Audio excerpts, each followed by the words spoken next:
Hello, everyone. My name is Scott Leon, and excited to be here presenting another TCOM research brief to you all.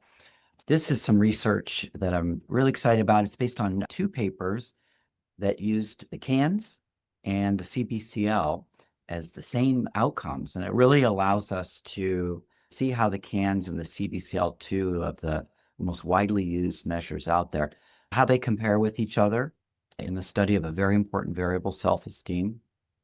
And I think there's some really great insights here about the real potential, particularly for the CANS, which is known to be, a tool used in communometrics at the item level.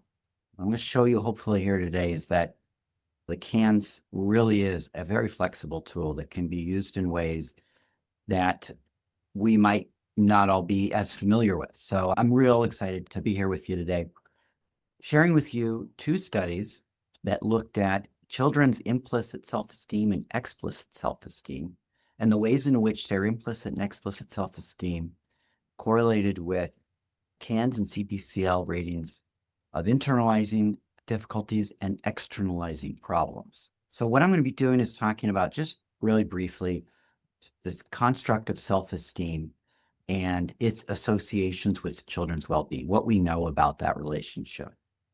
And then get into the components of self-esteem, because one of the things we've seen over the last 30 years is that self-esteem maybe isn't just one thing. Maybe self-esteem is something we experience consciously in terms of how we describe ourselves, but also implicitly, less conscious emotional beliefs about the self or associations about the self. And sometimes those two systems, explicit and implicit, don't always correlate with each other. And the question then becomes, what happens when you have explicit self-esteem that's different than your implicit self-esteem? What are the implications?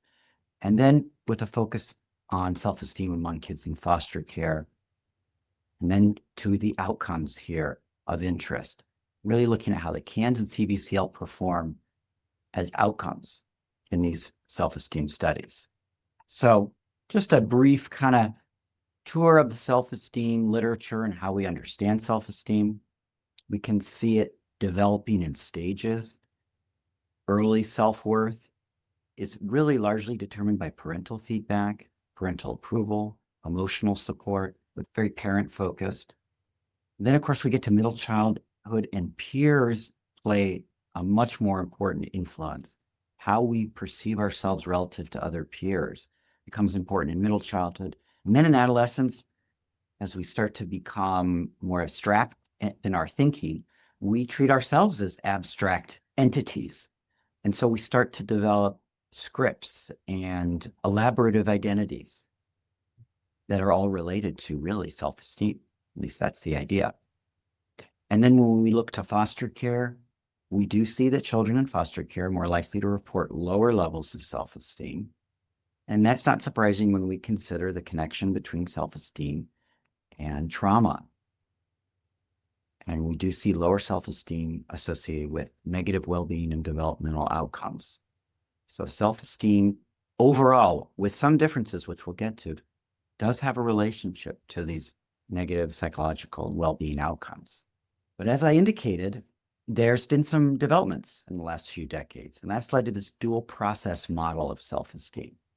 So now we hear people talking about implicit self-esteem and explicit self-esteem.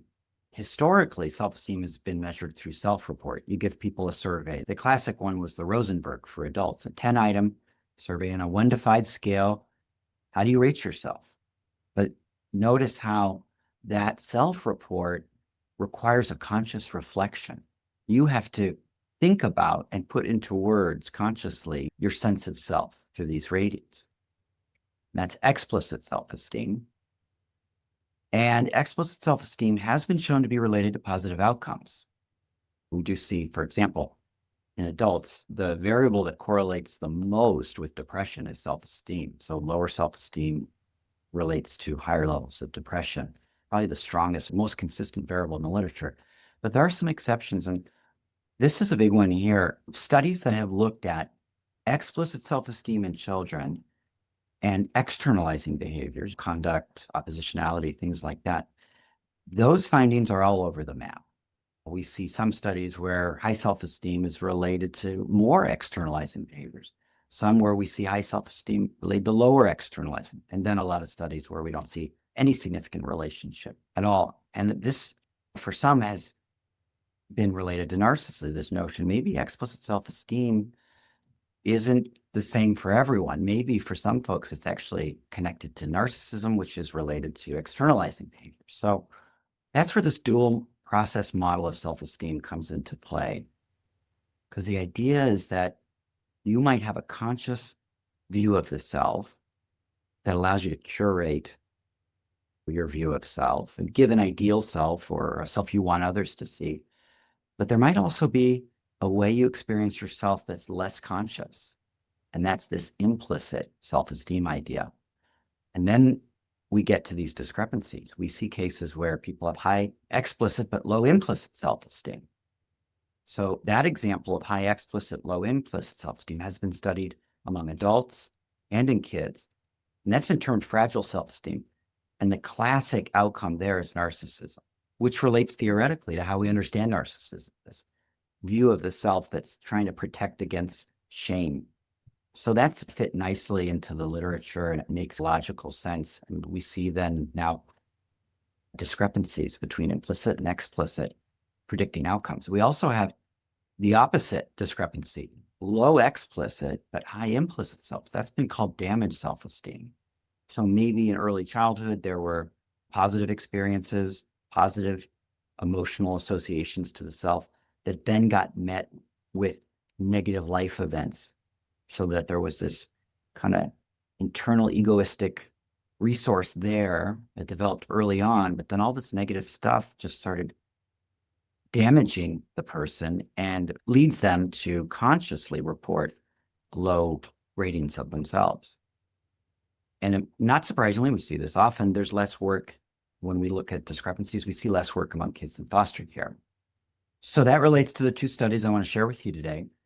We did one study looking at implicit and explicit self-esteem, with the outcome being externalizing behaviors, and then another one where we looked at implicit, explicit self-esteem and its relationship with internalizing problems. So two different studies. In terms of internalizing problems, for this study I'm going to be talking about, we examined a measure of implicit self-esteem, the name letter test, explicit self-esteem, that's the harder, and internalizing, and it was with a sample of kids in foster care.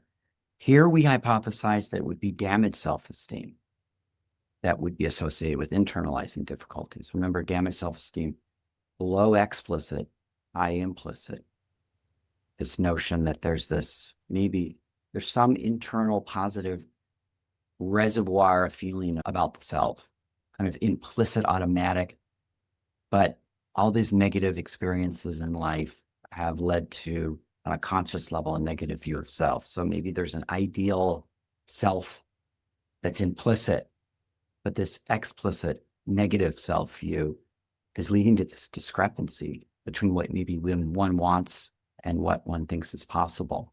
That's the logic there.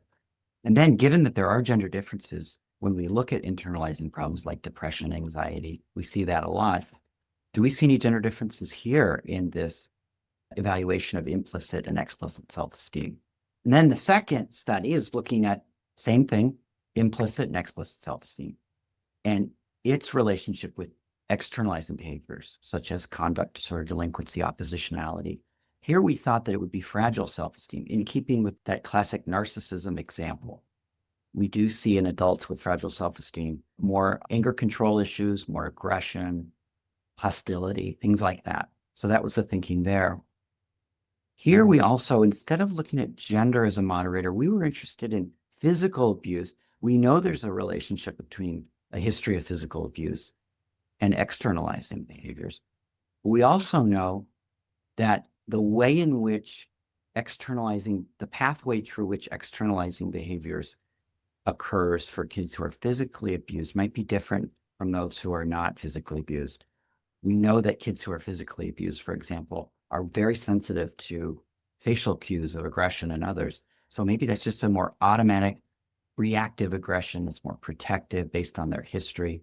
But those without physical abuse histories, there's a different maybe reason for their aggression and their externalizing. And maybe that has to do with threats to self. So in terms of the participants, these were children ages 6 to 13 entering foster care in Cook and Will counties. About 2/3 were Black, followed by Latina. So that was about a fifth of the sample there. And the sample was evenly divided by gender. In terms of reason for entry into the foster care system, about a third experienced physical abuse, 10% sexual abuse, and 3/4 experienced neglect. And of course, you can have multiple forms of maltreatment. So in terms of the measurements here, our measure of explicit self-esteem was the Harder self-perception profile. That's one of the real main go-to measures of self-concept in children. We used a measure of implicit self-esteem known as the name letter test. So if you give people all the letters of the alphabet and have them rate how much they like the letters, the idea is that if you have a strong implicit sense of self, you rate the letters of your initials higher than all the other letters of the alphabet, controlling for average likability of these letters. So my name's Scott Leon. I should like S and L better than I like all the other letters. And if I do, the notion is I have higher implicit self-esteem. And then we use two outcomes here, two measures of externalizing and internalizing. So the CANS, which was completed by the caseworker. And of course, the CANS was created as a communiometric tool at the item level. Nonetheless, in a lot of the research I've done, we've seen that some of those items do hang together, and we have been able to scale some of the items on the CANS. It's a flexible tool that can be used at the item level and, as I have demonstrated, as a composite measure scale level as well. And I have been able to develop an internalizing and externalizing scale using the CANS. And then the child behavior checklist, which was always created psychometrically to reveal internalizing and externalizing symptoms. So study one, here we're looking at the internalizing outcomes. So two studies, remember, one study with the outcome internalizing, the other externalizing. Here's some of the descriptives here. Explicit self-esteem was negatively correlated modestly with sexual abuse, so higher self-esteem, lower likelihood of sexual abuse. Explicit self-esteem was correlated with internalizing problems on the CBCL, so that's a negative, so higher explicit self-esteem, lower CBCL internalizing. Implicit self-esteem was negatively correlated with sexual abuse. Females had lower implicit self-esteem, and females also had higher internalizing problems on the CANS, not the CBCL. So consistent with the literature, females tend to report higher levels of internalizing. That showed up with the CANS, not the CBCL. And physical abuse was correlated with CANS internalizing. Among children who experienced physical abuse, they had higher levels of internalizing problems. So those are the main univariate outcomes there. Now we're looking at multiple regression analyses here.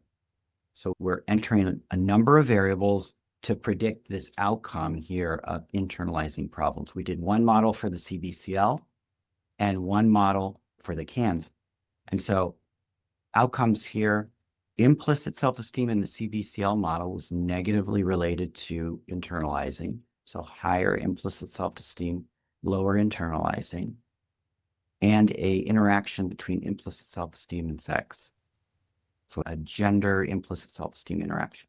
However, this overall model was not statistically significant. So you see here, the CBCL internalizing model was not significant. So we really should not and cannot say much about these findings here. Only 3% of the variability was predicted in that model. And so that really is not a good model here in terms of explanatory value.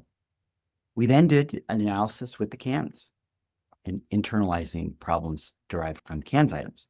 Here, consistent with the univariate analysis, sex, so females had higher levels of internalizing symptoms. Physical abuse was associated with more internalizing symptoms. Implicit self-esteem was negatively, so kids with higher letter ratings on that name letter test had lower levels of internalizing problems. And then we see an interaction here. Again, a implicit self-esteem by sex interaction. Unlike the CBCL results, the CANS model was statistically significant. So we can feel more confident about exploring the reasons for these outcomes here. When we look at this interaction here, because we always want to probe any interactions, here's what we see here.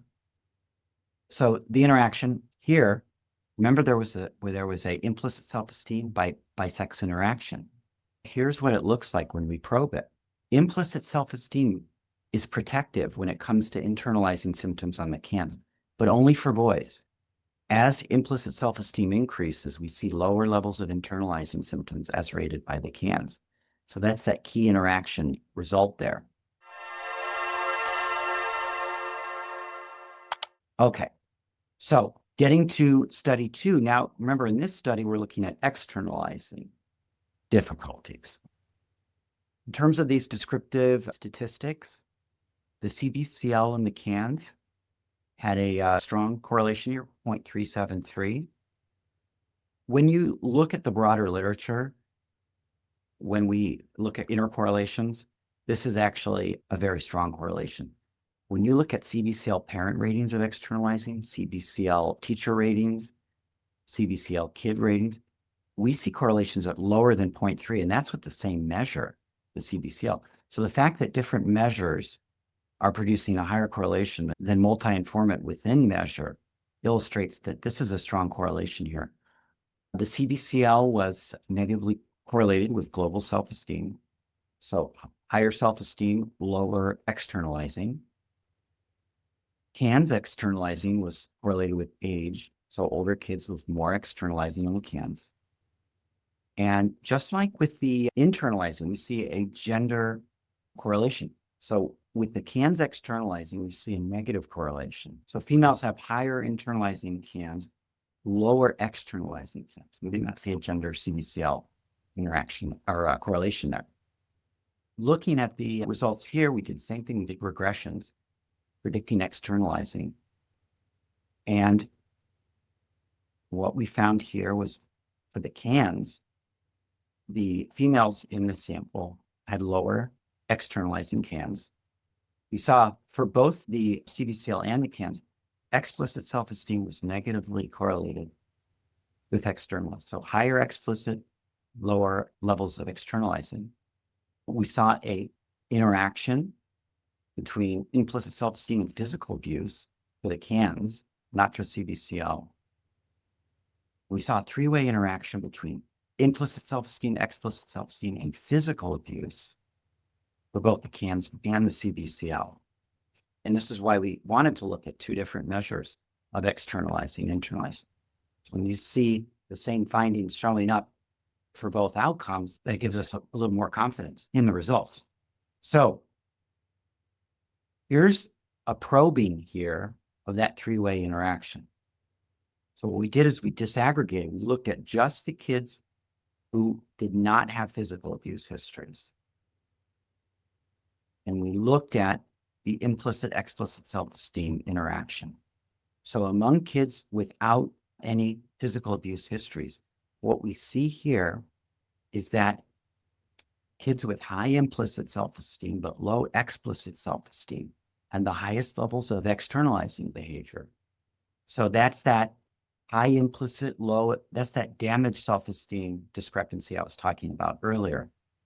So here we see evidence for self-esteem discrepancies predicting this externalizing behavior outcome. Now, this is for the CBCL. What I will say is for the CBCL, because it's a continuous measure psychometrically derived, the values on the CBCL, they don't have inherent meaning. They have value, not meaning a score of 10 or 12 or 13 does not have baked into that score an inherent meaning in terms of how we're to understand the specifics of the externalizing behavior. It's just in some ways a number to get at amount of externalizing, but it's not really anchored. Because of that, when we see a non-normal distribution, we can perform a transformation to fit with the assumptions of the test. We weren't able to do that with the CANS because the CANS is a communometric tool. So it doesn't make sense to log transform it. As a result, we had non-normal distributions for the CANS and the CBCL, but we didn't log transform the CANS. So that's why I'm presenting these results here. So in terms of summary here, for internalizing, boys experience protection from internalizing problems at higher levels of implicit self-esteem. For externalizing, we saw a self-esteem discrepancy. Damaged self-esteem was associated with externalizing behaviors, but only for kids without physical abuse histories. So that supports the hypothesis I was discussing earlier, that kids with physical abuse histories, their aggression pathway might just be more about reactive aggression, whereas for non-physically abused kids, it might be more about managing the self and self-perception. In terms of the CANS and the CBCL, there were a lot of patterns of consistency across both measures, but some differences. The CBCL model for internalizing was not significant. The correlation between CBCL externalizing and CANS externalizing was higher than actually we see within the CBCL. For example, CBCL parent, CBCL teacher. So that was interesting. For the externalizing behaviors model, this is, I think, important when we think about psychometrically derived tools versus communometric tools. The CBCL model, because the distribution was not normal, we could log transform it. But then you have to remember, when we log transform, we lose a lot of meaning. So that's a real downside. Nonetheless, we had to do that to meet the assumptions of the test. With the CANS, we were not able to do it. So there are other approaches for managing non-normal distributions. And that's just something to remember when working with different tools and their basic assumptions. Like I say here, in a communometric approach, we don't want to lose that communication value. That's what a communometric approach is all about, is communication value. So log transforming doesn't make sense. So that's it. I thank you, as always, for your time and hope you enjoyed the discussion of these articles.